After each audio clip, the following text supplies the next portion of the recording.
À la recherche de Sophie par Amilcar Mata. Chapitre 3. Oran ou la prudence. Aux 14 rue Bergère. Première partie. Pierre était parti travailler comme tous les jours.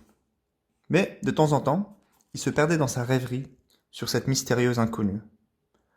Serait-elle au rendez-vous ou était-il tombé dans un canular? Il balayait d'un revers de main cela. Grâce à elle, il a du moins découvert le mascaran en pierre d'Hercule, sculpture d'un visage, d'une manière ludique, et c'était en soi une belle découverte. Comme il avait eu une journée calme, il en profita pour partir se balader un peu dans le quartier. Il évita de retourner du côté de la place Opéra pour éviter de la recroiser et gâcher un peu le charme et le mystère du rendez-vous. Il découvrit dans ses pérégrinations un endroit sublime et incongru. La façade magnifique du 14 rue Bergère. Comme il n'était pas loin du lieu du rendez-vous, il prit son temps pour bien admirer la majesté de la sculpture d'une femme auguste. Elle était installée avec son sceptre et son miroir de la vérité. Presque arrogante, cette prudence personnifiée, siégeait, protégée de 2 lions au buste bombé. Il décida de baptiser cette statue Oran, de la ville algérienne dont le nom signifie littéralement les 2 lions. En effet, les 2 montagnes sur les 2 flancs de la ville semblaient être 2 lions tapis, prêts à bondir. Au-dessus de la sculpture qu'il nomma Oran, il y avait 5 médaillons dorés. Ils représentaient à l'époque les 5 continents avec les traits stéréotypés de l'époque. Par erreur, il pensait qu'il y avait plusieurs races. Or, nous sommes qu'une et même race. Les gerbes de fruits, des poires, des pommes, expriment peut-être au XIXe siècle l'opulence de la colonisation, même si cette dernière bénéficiait principalement à l'Europe. Il y avait 2 belles sculptures au-dessus des médaillons, qui pouvaient représenter le commerce avec son sceptre de Mercure. Dans la mythologie gréco-latine, c'est le dieu du commerce ayant le caducée comme emblème avec ses serpents et ses petites ailes. Ce symbole a été repris par les médecins. De l'autre côté, les sculptures de femmes semblaient être gardiennes d'un livre où le titre était difficile à lire. Il se rendait compte qu'il était presque 19 heures et se dirigea d'un pas vif vers le rendez-vous. Il se mit devant, le mascaran d'Hercule soutenant le pont de fer. Il pensait que, si la belle inconnue allait venir, elle viendrait avec du retard. 18h59, il avait du temps pour admirer l'asymétrie des mascarons, ou masques de pierre, près de celui d'Hercule. Il y avait 4 à gauche et 7 à droite. Les visages étaient variés, des hommes, des femmes, des adolescents. En pensant à leur dernière entrevue, il se dit en voyant ces mascarons qu'ils ressemblaient à des titans gigantesques qui ont leur tête bloquée dans les arcades. En y pensant, les arcades ressemblaient presque à leurs épaules. Cela lui rappela un film qu'il avait vu, Hulk, mastodonte. Deuxième rencontre. C'est à cet instant que la belle inconnue apparut, alors qu'il était encore dans sa rêverie. Il voulait se donner un peu de prestance avant son arrivée et se rendait compte que c'était raté. Bonsoir, toujours perdu dans un tableau, dit-elle en souriant. Bonsoir, oui, je m'interrogeais sur la symétrie. Pourquoi 4 d'un côté et 7 de l'autre? Vous le savez peut-être, dit-il sans malice. Il pensait que si elle lui avait donné rendez-vous ici, cela signifiait qu'elle connaissait ce bâtiment et peut-être son histoire. Une étudiante d'histoire peut-être. Hélas, non. J'aurais préféré 12 têtes, dit-elle en admirant les figures une par une. Pour les 12 travaux d'Hercule, dit-il content de sa répartie.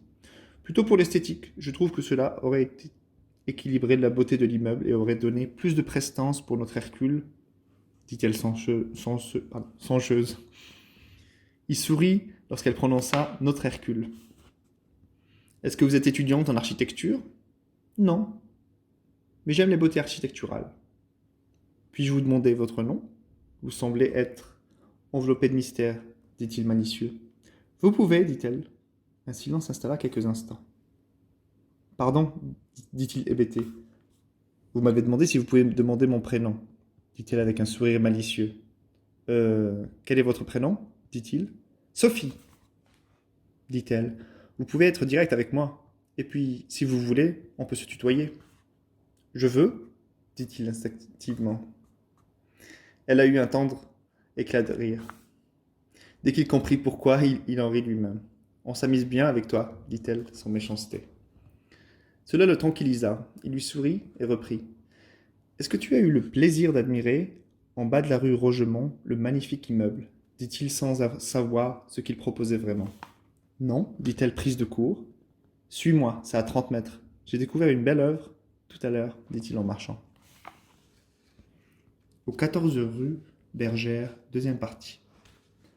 Elle le suivait machinalement, appréciant son initiative. Elle demanda nonchalamment « Quel est ton prénom ?» en marchant près de lui sans le regarder. « C'est sur l'immeuble, dit-il mystérieusement. Dès qu'elle a aperçu au loin la devanture majestueuse, une lueur éclatante apparut dans ses yeux. Il le remarqua du coin de son œil. Cela le fit sourire. « Pierre ?» demanda-t-elle. « Enchanté !» dit-il mystérieux. Sur les derniers mètres, ils ralentirent leurs pas pour admirer la beauté devant eux. « Tu me rappelles un peu, Oran, la statue majestueuse, dit-il songeur en s'adressant à la statue. « Qui est Oran ? Et puis, tu renommes beaucoup les sculptures, dit-elle. Il ne répondit pas tout de suite. Après quelques instants, il lui dit « C'est une ville au nord-ouest de l'Algérie, célèbre pour deux montagnes qui ressemblent à des lions tapis prêts à bondir.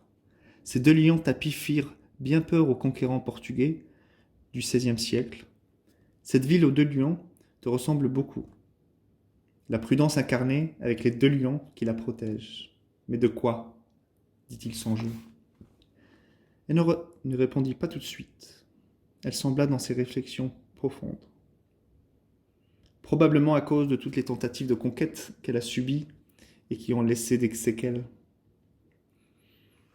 La prudence tient dans une main le sceptre et l'autre un miroir, dit-il d'une traite.